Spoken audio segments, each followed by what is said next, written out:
অস্তিত্ব সংকটে কলকাতার নস্টালজিক হলুদ ট্যাক্সি।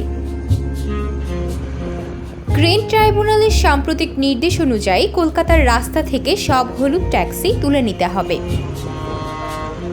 2018 সালের হাইকোর্ট নির্দেশ, 15 বছরের পুরনো কোনো বাণিজ্যিক গাড়ি কলকাতার রাস্তায় চলতে পারবে না। 2025-এর শুরুতেই পাকাপাকিভাবে মিটার ডাউন করবে প্রায় 5000 ট্যাক্সি।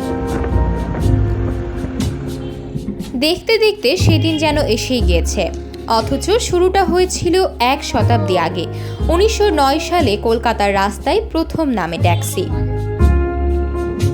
তবে এসবের মাঝে একটি প্রশ্ন অনেকের মনে যেন স্বাভাবিকভাবেই নাড়া দেয়, সেটি হলো ট্যাক্সির রং কেন হলুদ? দীর্ঘদিন ধরেই সব ট্যাক্সি কেন এই একটি রঙই ব্যবহার করে আসছে? ট্যাক্সির রং হলুদ কেন তা জানতে হলে প্রথমেই জানতে হবে ট্যাক্সির ইতিহাস। ট্যাক্সির মডেলটি আদতেও অ্যাম্বাসেডর মডেল। 1958 সালে এই মডেল নির্মাণ শুরু হয়েছিল।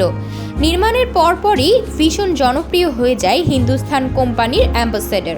ক্লাসিক ডিজাইন সকলেরই মন কাড়ে। কলকাতার ট্যাক্সি অ্যাসোসিয়েশন মডেলটিকে অনুকরণ করে ট্যাক্সি বানায়, কিন্তু গাড়িগুলোকে আলাদা করে চিহ্নিত করার জন্য রং করা হয় হলুদ। অনেকেই বলেন হলুদ রংটি নজরে আসার জন্যই রাখা হয়েছিল। তবে কলকাতার এই ঐতিহ্যের প্রতীক হলুদ ট্যাক্সি যেন ক্রমে ফিকে হতে শুরু করেছে। ক্রমেই কি ফিকে হতে হতে বিলুপ্তির কোলে ঢলে পড়বে কিনা তা যেন এখন সময়েরই অপেক্ষা।